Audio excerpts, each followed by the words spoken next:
Good evening, everybody, and welcome to another edition of the Review Report on a Monday. We are no longer Fridays. If you've been tuning in and you're new and you're figuring out what happened, I thought it was Fridays. It is Mondays, guys. It is Monday. It is a big day. We start the week off right. And what a topic we have today. The Watchers. Who are they? Who were they? Did they exist? Didn't they exist? What's the folklore about them? We're going to get into that. It's going to be a very interesting topic. Going to be joined by Miss Jessie and, of course, Gary Wayne. I mean, how can I do a topic about the Watchers and not have Gary Wayne? I mean, come on. So I know everyone's excited. Everyone's pumped up, and I thank you for being here. Like, subscribe, and share. Follow us on social media. We are on Telegram. We are on Twitter. We're on Instagram. Guys, again, we're almost at that 50,000 mark. Incredible stuff. A few wonderful people I would like to thank before we get things started, because these are amazing, beautiful women.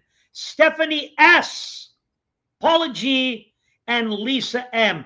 Three wonderful, beautiful women who have sent me personal messages saying, we love what you're doing. We love this show. Thank you for sharing it with us and with everyone on YouTube. Keep it on YouTube.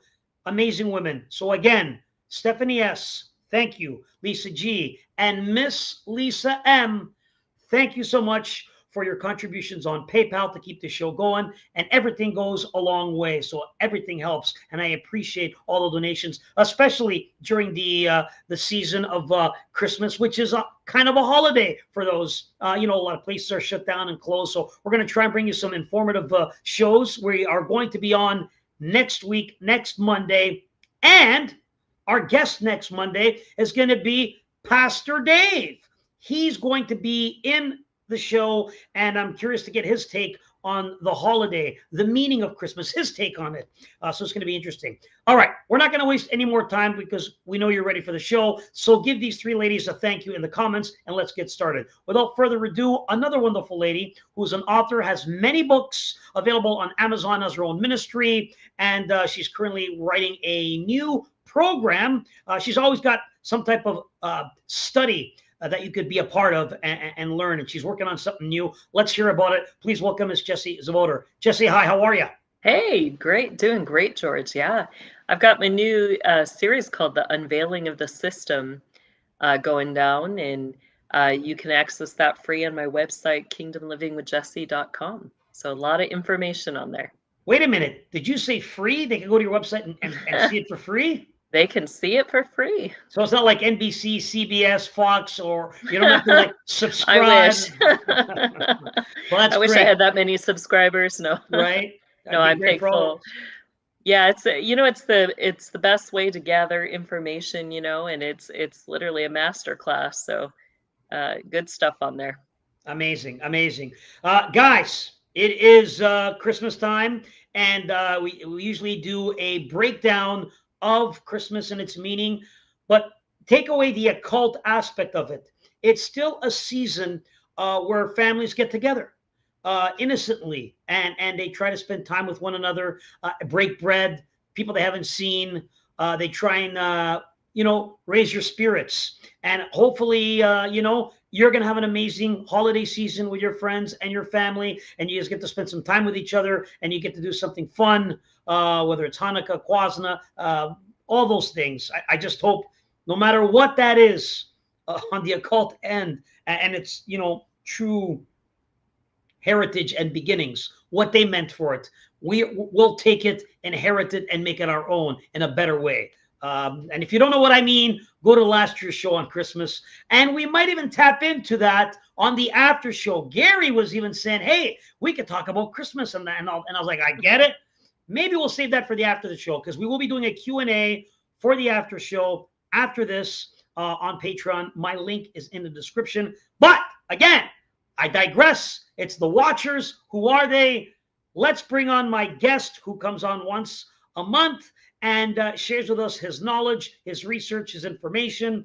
Very well read. 2 books now. He's officially 2 books in, and we are so happy to have him because he brings unbelievable information. When he's on, Jessie talked about it just a second ago, it's a master class. I can't His books too. I mean, they are an absolute have to have resource. And if you're looking for last minute gift ideas, I encourage you, get those books for your family members. They are a wealth of information. I mean, you need like so many years of shows like this and so many different guests, and Gary really nails it out in these books. Part one, now part two. And by the way, there's an audio of part two. It's phenomenal. It's incredible. If you're walking, if you're doing shopping in the grocery store, if you're driving in your car, it's a gift that you could get, but it's also information. It's great knowledge. Let's not waste any time. Please welcome Mr. Gary Wayne. Well,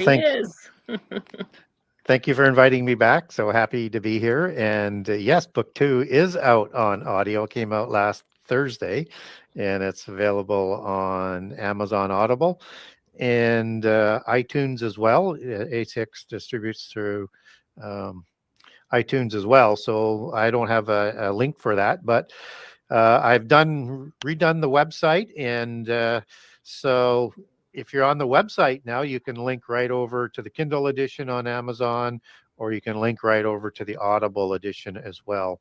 And I also have links up there for Amazon.com, Amazon.ca, BarnesandNoble.com. And I was working on it with the website guy today. Didn't hit the revisions that went in today on the website because I had to get the Audible links up there.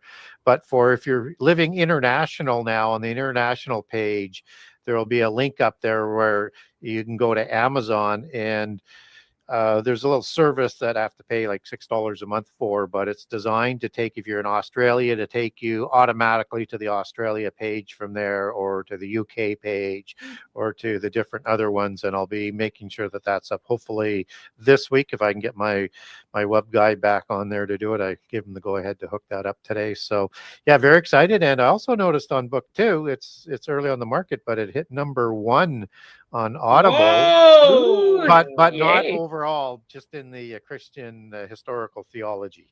Hey, and I think still, it was number 4 in another group. So yeah, that's a big deal. That's a huge deal, Gary. Congratulations. That's huge. Yeah. I mean, what an unbelievable thing, especially with our community in general. Those of the faith, because I don't really want to, Catholic, Christian, Protestant, Baptist, so many different religions. I call it the faith. If we all believe in our Lord and Savior, then we're all part of the same faith. I truly believe no matter where you're from, what country, what color, what creed, what size, what area, we're all the same. And so many of us right now are doing great things because the Lord, I believe, is paving a way for us. So we definitely want to give him thanks. Congratulations, Gary. Yeah, so hopefully it continues, and hopefully people like the product. I know I'm getting a lot of good feedback on book 2 or book 1 that came out a couple of months ago, and it's continually doing well. So hopefully people will like this as much. But if you're looking for the footnotes on the sourcing, that's not on the audio. It's just too complicated to do. Yeah. But that's why you get the printed or the digital version, and you can have all of the sourcing notes. And believe me, if you think book 1 has a lot of sources, this one has way more sourcing to it. And it's on the printed version, it's on the same page. Excellent. Again, another great stocking stucker. It's a great gift idea. So get out there and get it. And we'll post that link, which is in the description below. Guys, the Watchers, who are they? What were they? Are they still around? What's going on? A great connection to the first book, of course, from Gary Wayne. And I'm going to play a clip to start us off. I'm going to ask you all to raise the volume, focus, concentrate on what they say in this clip here about the Watchers. Then I'll get both your takes and we'll get into it. Here it is, the Watchers. According to the Book of Enoch, the Watchers were fallen angelic beings who were assigned to watch over humans. They were described as both the sons of God and the sons of heaven. The women's beauty on earth caught the attention of the Watchers, leading them to abandon their role and become consorts to the women. While not considered canonical in major religions, the Book of Enoch is an intriguing read. It dates back to 300 BC and is recognized as an ancient Jewish text, still holding a place in some modern Christian and Jewish traditions. Enoch, after whom the book is named, is mentioned in the book of Genesis as an ancestor of Noah. Chapter 7 of the Book of Enoch focuses on the Watchers, described as angelic beings who were supposed to guide humanity but were forbidden from interfering. However, they became infatuated with the beauty of human women and decided to take them as wives, disregarding their original purpose. The leader of the Watchers, Samjaza, initially hesitated but eventually joined the others in their decision. There were 200 Watchers in total who descended to Earth to marry the women. In Chapter 8, it is revealed that the Watchers taught mortal women various forbidden arts, such as sorcery and the manipulation of nature. This act of sharing forbidden knowledge not only betrayed God, but also corrupted humanity. The offspring of the union between the Watchers and human women were called Nephilim, often referred to as giants in the Bible. These Nephilim became destructive and brought chaos to the world, even turning against each other. Chapter 9 depicts Archangel Michael, Gabriel, Raphael, and Uriel reporting the actions of the Watchers to God. Azazel, one of the Watchers, is singled out for teaching mankind warfare and other forbidden arts. God instructs the archangels to punish the Watchers and their offspring. Jessie, I'll begin with you. Thoughts on what you just saw and their take on the Watchers according to the Book of Enoch. Yeah, it's interesting how some of the things in the Book of Enoch parallel what we see in Genesis 6 in scripture, where it talks about that you have, these fallen ones that, looked at the women of men and saw, a place where they could lay their seed and, proceeded to have these relationships with the women. And, I like that it brought out, what did they teach the women specifically? It was the sorcery, the divination, the witchcraft.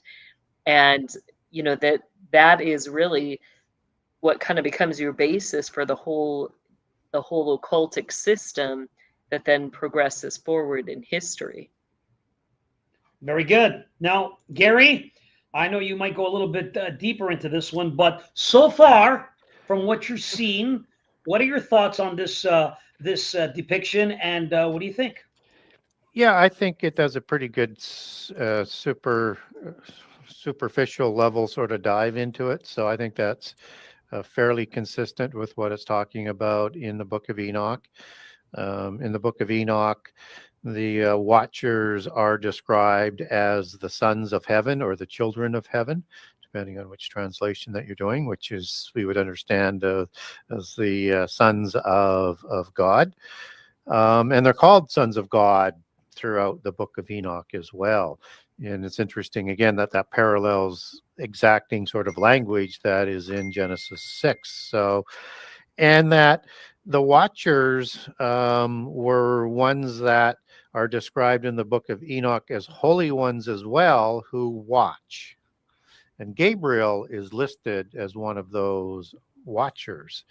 Now, there's, as the video showed, there's loyal Watchers and there's rebellious Watchers. And it's important to sort of understand that. And so the Watchers that are being described in heaven, they're said to be awake all the time in the Book of Enoch, which is why it's thought that they have the name Watcher. And so Watchers are also involved in the earth in the Book of Enoch and in the governance of the earth and in control of a lot of the religious nature. And as they rebel, obviously that becomes religions and governments opposed to God. So Watcher is actually a word that does show up in the Bible, shows up in Daniel 4 times in verse 12, 13, 23, and 17. And that word watcher goes back to the Hebrew word ear or ayr, depending on how you want to pronounce that, I-Y-R. And it's rooted in a word that's ur, U-W-R. And basically it means to be awake and to watch. And so again, we see this biblical support of the descriptions of these beings that are in the Book of Enoch. So it's important to look at the veracity, and I always look at, if we're going to use an outside biblical source, then it needs to run directionally the same with the Bible if we're going to hold some veracity into it. So it can add extra details, but it needs to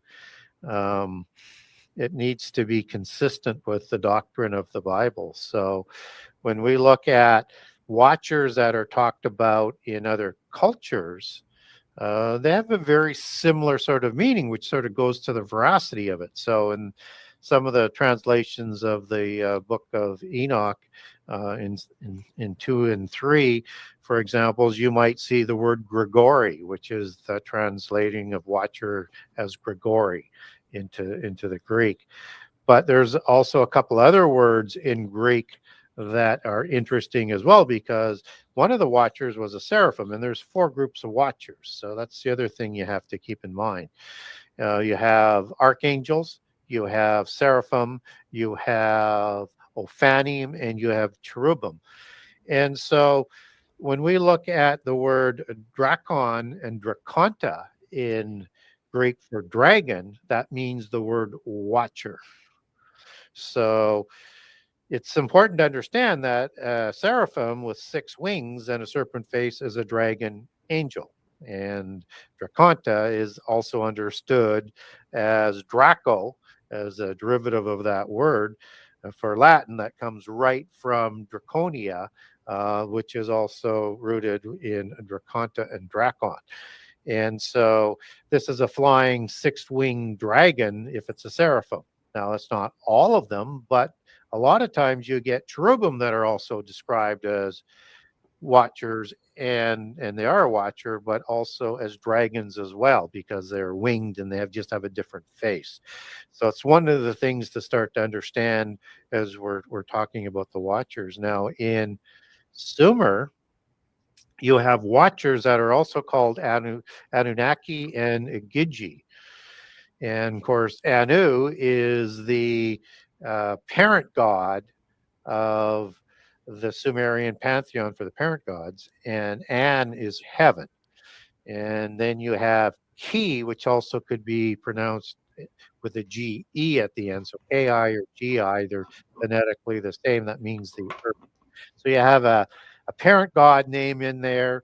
You have the earth that's in there, and you also have heaven that's in there. And these are beings of heaven and earth. So you could apply that to a watcher god of the heavens or a offspring of the earth.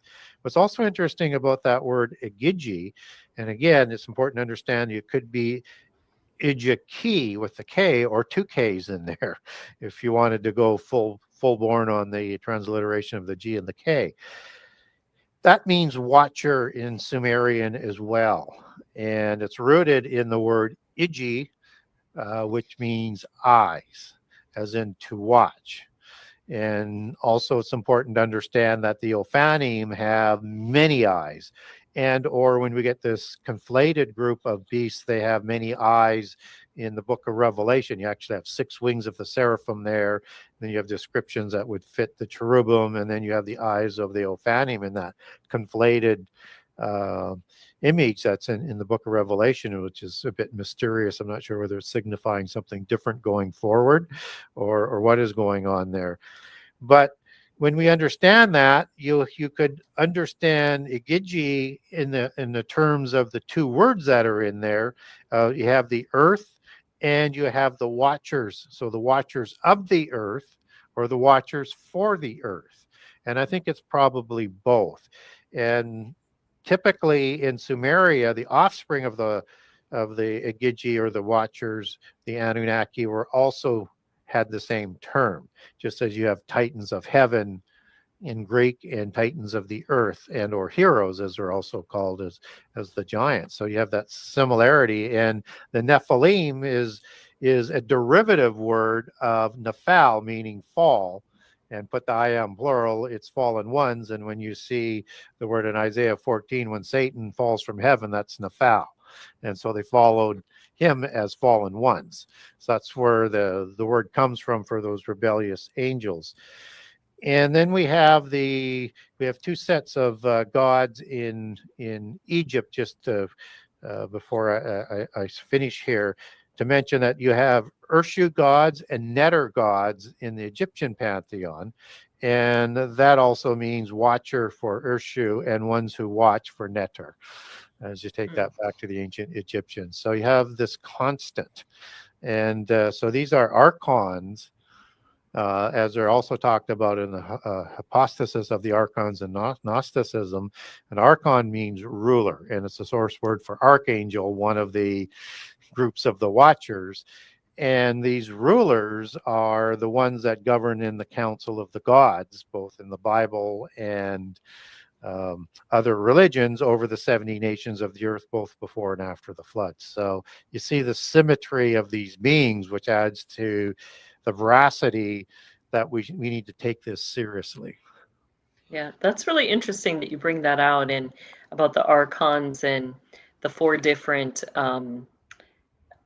groups of the watchers. And as you were saying that, I was seeing, like, a lot of times when we go into the Catholic churches, we'll see signs and symbols and things that appear one way, but I think a lot of times they mean something else. So my question is going to be very specific, but it has to do with a certain symbols.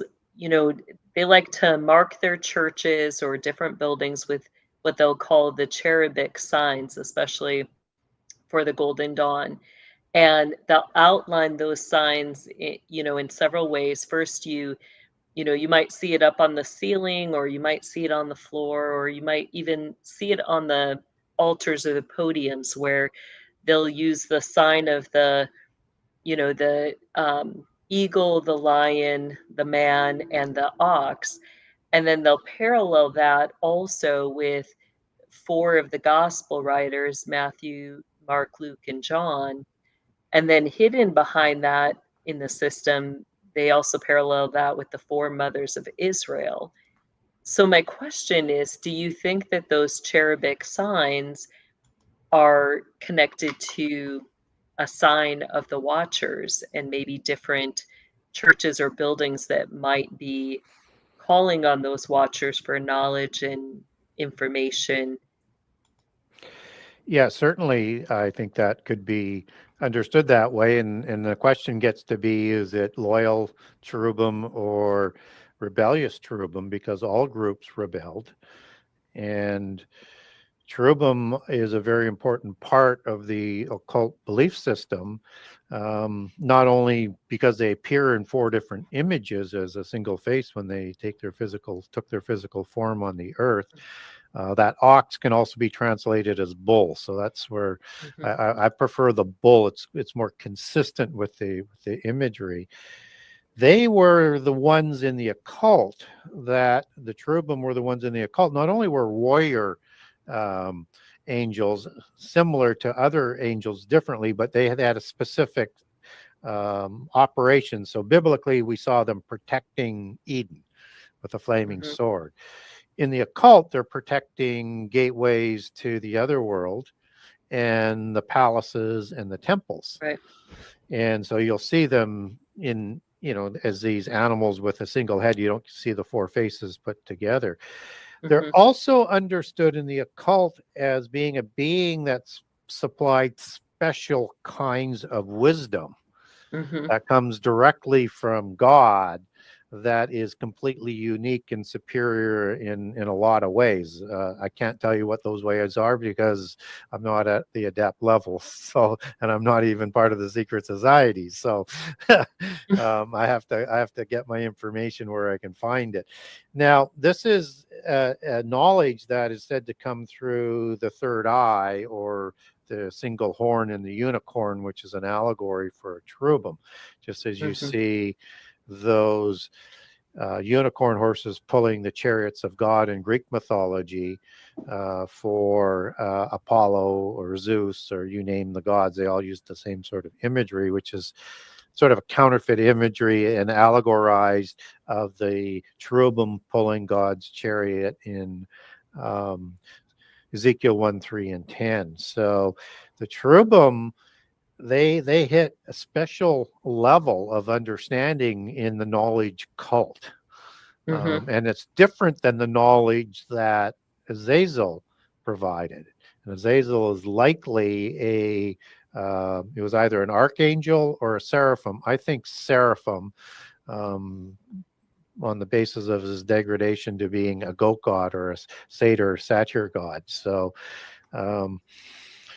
I think that, I would look at this as being different knowledge than what the seraphim angels would have provided.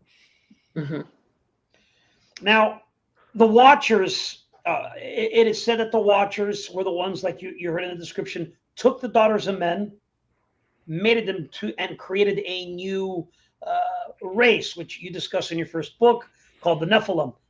Before I get there,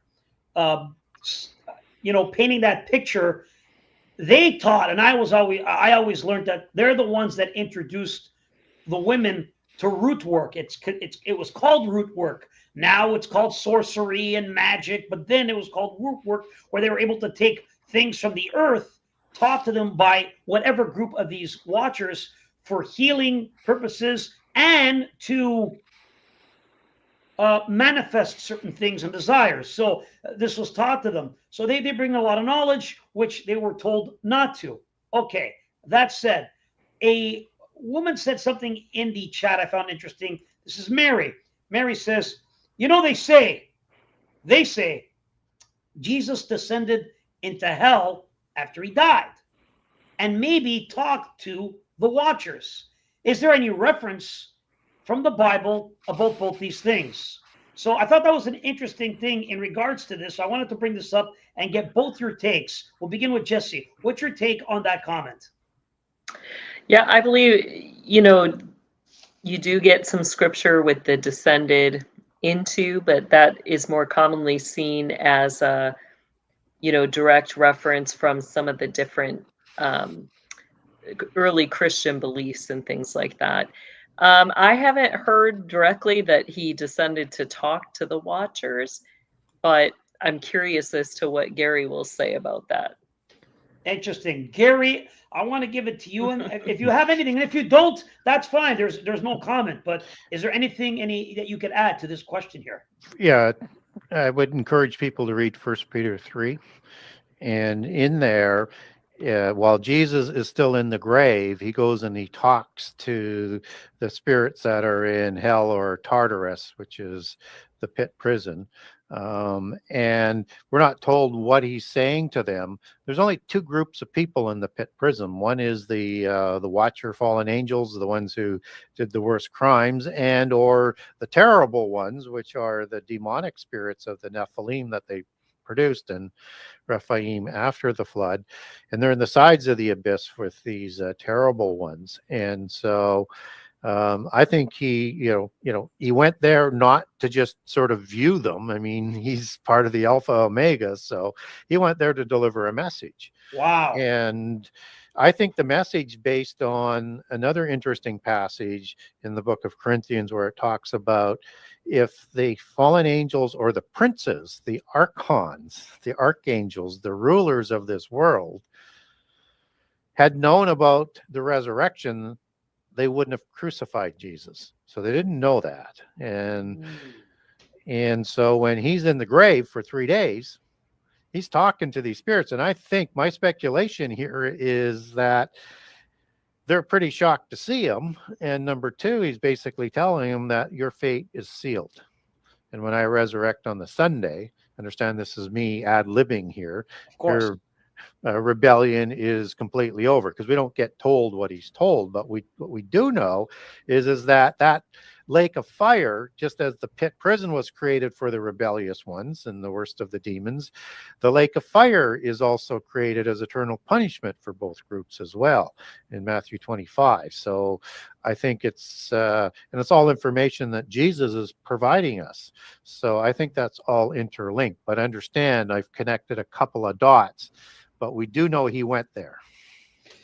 So we do know that he went there.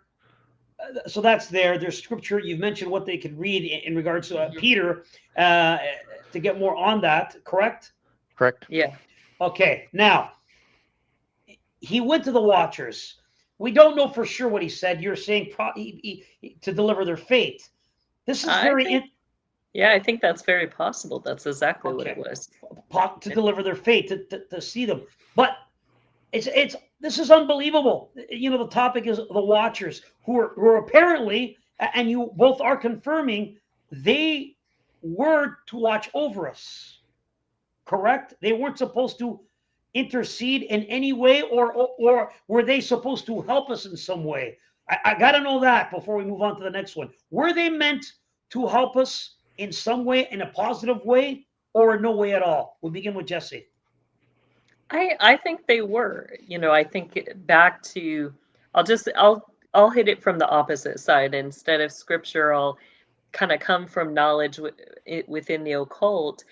You know, there's sought after for wisdom, knowledge, understanding, all things that people could get from God, but instead, you know, they want to seek something outside of God because they don't want to bow the knee, or, you know, in their pride, they don't want to confess that Jesus Christ is Lord. So in that, you know, even though these same people are in scriptures, they're also going to seek that knowledge from outside. And when we look at it that way, you know, these beings were, I think, meant to help. Part of what I think, you know, was the job was that they were to kind of be that interface between the physical and the spiritual worlds. We know that there's a connection with a lot of those beings and the spiritual gates, whether originally they had full access to those gates as waterways where, you know, they could come and go between the heavenly places and the lower realms. I think that that's, you know, what they were able to do. And we see the connection in the occult where that's part of the knowledge that they pass on, how to operate the gates, even though they themselves cannot enter in. They become those who kind of stand as a door at the gate, and only, you know, there's only certain ways you can get through those gates. And a lot of times you got to go through, you know, making contracts, especially with, you know, fallen ones like Metatron. You know, he's one of the big ones who has access. You even see that in his sigil, that in his sigil design, what's in the design, it's, you know, gate accesses. So I think that was part of it, was, you know, was there originally a way created where they could come and go? Men were in the Garden of Eden, but God was going to dwell with them there.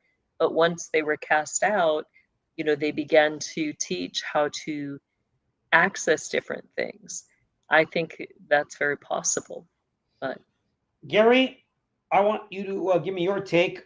Do you believe, and what I just asked Jessie about the fallen ones? What are your thoughts on that? So ideally, if you take it back to their creation before any sort of rebellion, they're there to do God's bidding and to follow God's ways and whatever laws and restrictions that are set down. So the question I asked myself when I was trying to work my way through this is when did they rebel? Did they rebel after Eden? Or were they part of an earlier rebellion? And if Satan had rebelled by Eden, then did other angels rebel with them? And then you start getting into, you know, some rabbit holes in terms of how old the earth is. But the sons of God aren't creating these giants until Genesis 6, so hundreds of years later, right? So when did they rebel is one of those is an important question. And was that when they rebelled, was that what had them do things against humankind? So I tend to think that the angels had already rebelled by Eden. Well, okay, I got to pause you there. Yeah. Before you go. That key question, the first question, and I want a yes or no answer. Were the Watchers there just to watch over human beings, or were they there to report back and maybe intercede if they needed some help? Their role was just to guide and help humanity, but they couldn't provide illicit knowledge and technology, right? That would be part of the restrictions. Okay. Right. So I think that the fallen angels, they actually led the day 6 people astray and the Nahash beings astray. So that rebellion is predated, but the Adamites are created because, as you probably have made aware in the show, I think there's a different creation in Genesis 2 to Genesis 1 because the details don't match up and the Bible doesn't contradict itself. So the Adamites are created for a special commission. And they're going to be raised up somehow, some way to be higher than angels. And I think that's what starts this change in position, not just leading them astray, but now providing knowledge that can destroy the earth and also to create a race of beings to do the dirty work, the giants, to wipe humankind from the face of the earth so that we cannot reach our destiny. And so I think that's what we see starting to happen. So these fallen angels are the rulers of the earth, and they obviously, I think, by the example of the serpent being, the Nahash being, is already, created him as a necromancer, as a sorcerer. It's all polytheist sort of terms, right? And I think that they're going to be working with Satan in the pantheon that they've created already, that Cain is going to introduce, because he introduces this polytheist religion with Enoch a lot sooner than the creation of the giants. And down the road, they provide daughters, probably of the Cainites, to create the giants. So there's this period in there that I think there's this interplay. It hasn't reached the second revenge, as I like to call it, with the first revenge being using the serpent in Eden to bring down Adam and Eve. The giants is the second one, and they're there to try and destroy the earth by fire and to wipe humankind from the face of the earth. And so I think that they transgress the restrictions that were previously provided. So they've led people away. They worship the fallen angels before the creation of the Adamites, but they didn't create the giants. They didn't give illicit knowledge to destroy the earth and technology by fire. So I think that's the change that happens. Okay. Now, there are things that are, of course, taught through Enoch. The Book of Enoch is pretty clear on the description of what the Watchers were there for: to watch over us, to maybe help us, but not in a negative way, but to keep us on the right path, is my belief in what I read, and it was my intake of it. So I wanted to get both your takes, because there's another take of this. And the other take of this is very interesting.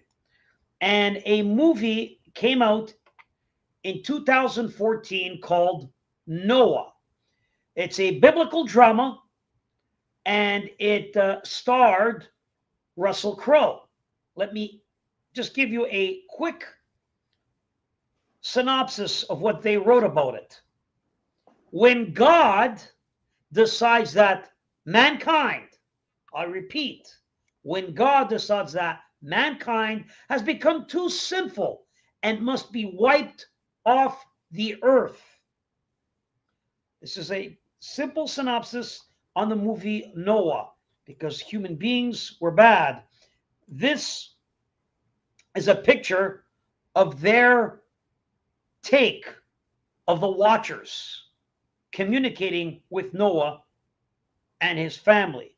Here's another picture of this movie, their take on the Watchers in the movie Noah 2014, starring Russell Crowe. I'm going to play a clip from this movie. I hope this show doesn't get shut down. If it does, I apologize, everybody. We might have to just go to Patreon after this, but I have to play it because it has great context in it. It's less than a minute, just under a minute, and I tried to squeeze as much info as I can.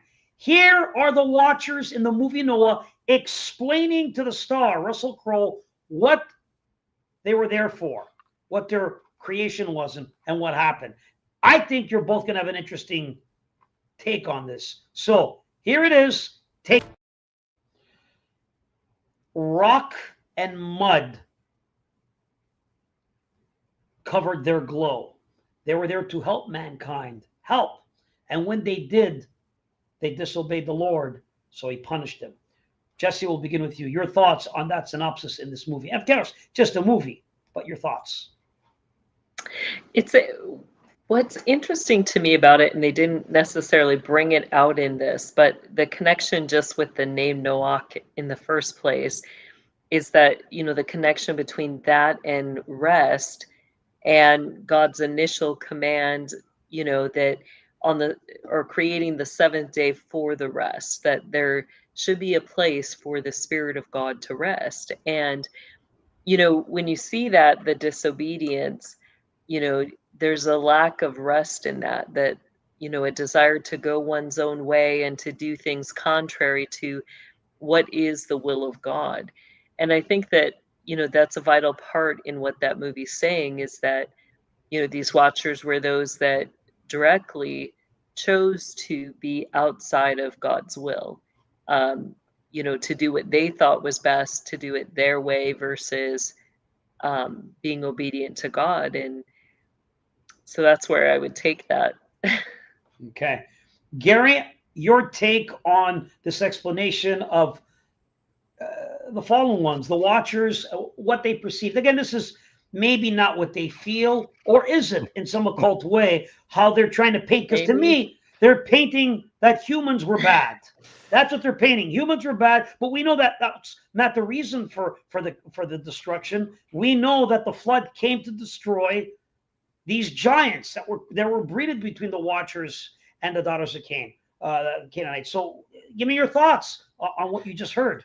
Yeah, it hits on a number of levels. So first of all, they like to pose themselves as angels of light, just as Satan does, and that they're here to free humankind and to help humankind against the oppressive God of the Bible. So that's the first thing to keep in mind in terms of how they turn things inside out and upside down. So it was interesting that they said that they pitied humankind after their fall in Eden, and yet their leader, and who knows, many of those other angels are depicted in Eden, in the trees of Eden, in the allegories, that they may have been in Eden as well. But certainly we know Satan was working with, as their leader, was working with the serpent to bring Adam and Eve down. And now they're ostracized, and now they pity them. They don't pity them. They're there to finish them off. But and so the people that they're going to help are the spurious offspring, the giants and the followers of Cain. So they use that sort of, well, Canaanites were Adamites and we were helping them. And they don't tell you the whole story, but that's kind of the way that they work. So they're there to have this knowledge in place to try and recruit humankind to rebel against God. And to do that, just as in the end time, we have to be supplied the angelic technology, so we believe that we can stand against the God of the Bible and fight against them, and that they're actually the good guys and the God of the Bible is evil. So we always have to keep that in mind in terms of the role reversal. I also found it interesting that, one of those rock type creatures kind of had a serpentine head. It was the second image on the close-up there that was suggesting a seraphim-like degradation into that sort of image. And rocks is also associated with fallen angels, some of them, like with Azazel, who is chained to rocks, as he's described in the Book of Enoch. And so that's kind of interesting as well, that's all in play there as well. And these angels are there to help build the ark as well for Noah in the movie. And that's not what the Bible says. So we're getting a Gnostic version of the Bible. And they also have Tubal Cain surviving on the ark, not in the Bible, but one of the rivers or streams in the Gnostic thought. You could have, let's say, from Jewish mysticism, it's Og who's a stowaway on the Bible. And then some of the Gnostic accounts, Ham is a giant. And in other ones, all three sons are giants. And other ones, the whole family are giants. They have different variations on that. So understand that they have, through nuance, changed the story and the details. Yeah. Yeah, especially with the water. I mean, as you're talking about that, because that's where the arcane energy comes from in their studies, is, learning to move that energy through water or through light. And you get all that symbology of, these creatures that supposedly say they were light, and then they come down and the Lord's going to judge them with water. And you get the Holy Spirit looking for a place to rest, but there isn't any rest on the water. Yet even within that, Noah's in an ark, so you've got like kind of these repeating themes. But the one that stood out as you were talking about the rock is that, it'd just be interesting if there's a connection between that and the place Rephidim, where the Lord, as Israel's coming out of that place of wilderness, he brings them to Rephidim, which is basically moon-shaped, high mountainous, rocky crag area where it just has this little alcove that has a ledge where it's perfect to lay down and rest. And the Lord leads the people there for one night, but that's where Israel really puts down their foot, becomes obstinate, and basically says, we're not going to follow you any longer, because there's no water here. Did you lead us to this place to die? And they accuse God of, leading them to that place to die.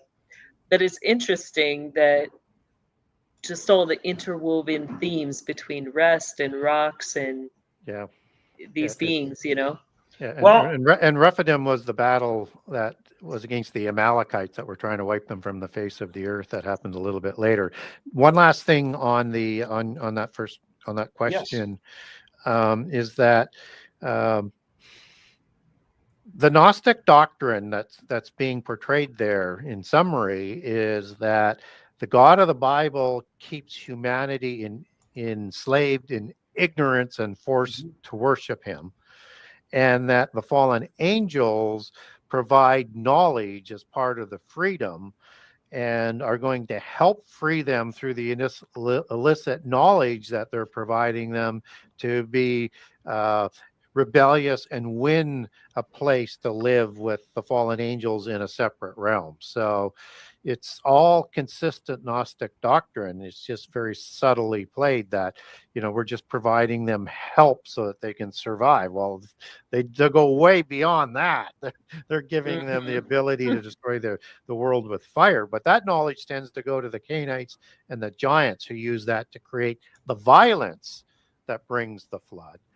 And the other thing is what's really interesting there is, in their own accounts of the flood, it is the fallen angels that bring the gods that bring the flood, because the giants are too violent in those accounts and the humans too noisy, and yet they blame it on God.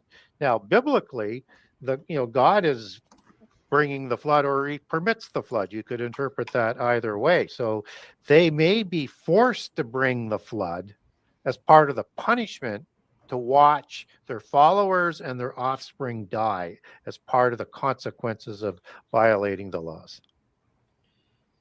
Man, I mean, it's a lot to take in. And we only have an hour show. We got about 8 minutes left in this program before we go to the after show on Patreon for a Q&A, and we're going to touch on a few different things there as well. However, I want to finish off strong in regards to something. We know, or at least we're told, that the Watchers were enslaved. They were put in chains in different parts of the world, not just in one part, is what I'm told here. So different parts of the world in chains. And a time would come when these chains would be loosened, they would be free, able to wreak havoc upon the earth, part of Revelation. So I'm going to play a clip in regards to that. And they say one of the telltale signs, one of the main signs we need to watch out for is when the river Euphrates dries up. That's a tail sign of when we should keep our eyes open for this to come, opening of the floodgates of these fallen ones, these Watchers, to leave their chains and come wreak havoc on earth. I'm going to play a clip, and I'm going to ask for both of you to comment on it and what your thoughts on it. So turn up your volumes, take a listen to this. Millions in Syria and Iraq are facing water shortages as the region's longest river, the Euphrates, dries up. In the recent mind-boggling events at the Euphrates River, certain theories and dark prophecies have begun to spread within the public. Tales of a doomsday and apocalypse have taken root in the hearts of many. The day may just be right around the corner, especially given the shocking events like the harrowing noises occurring in the Euphrates River. Doomsayers have cited many reasons and mapped out the possible future events that may befall humanity in the soon coming apocalypse. But amid the crazy theories, prophecies, and spine-chilling discoveries in the Euphrates, many questions exist. Jessie, begin with you. Your thoughts. Yeah, we know in the Book of Revelations that it talks about, Azazel and his legion of armies. That's listed as some of the end time things to happen. And you do have the apocalypse symbology that is connected to certain Watchers. Is that part of God's judgment of men? Is that part of their job, is to be enforcers of certain judgments here on earth? And what is the capacity of that? And what happens as we see these things, occurring? We know that the prophecies say that the river will start to dry up, and we know that leads then to Azazel being released for a time with his army. So what do you think on that, Gary?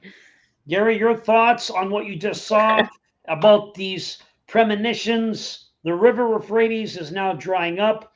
First, this is going to be a quick one because we have a few minutes, but do you believe, first of all, that the Watchers are enslaved or chained in the earth, different areas? Some say Antarctica, some say the river Euphrates underneath, but that's part one. Part two, do you think that those premonitions have some truth to them? When it dries up, tail signs of possible havoc being unleashed on earth. Yes, but let's not get ahead of biblical chronology for the end time. That's a last 7-year event, and that the river is going to be dried up. So in Revelation 16, so the armies can gather for Armageddon. There are 4 angels that are chained in the book of Revelation to the Euphrates River. Those are for a special time in the last 7 years.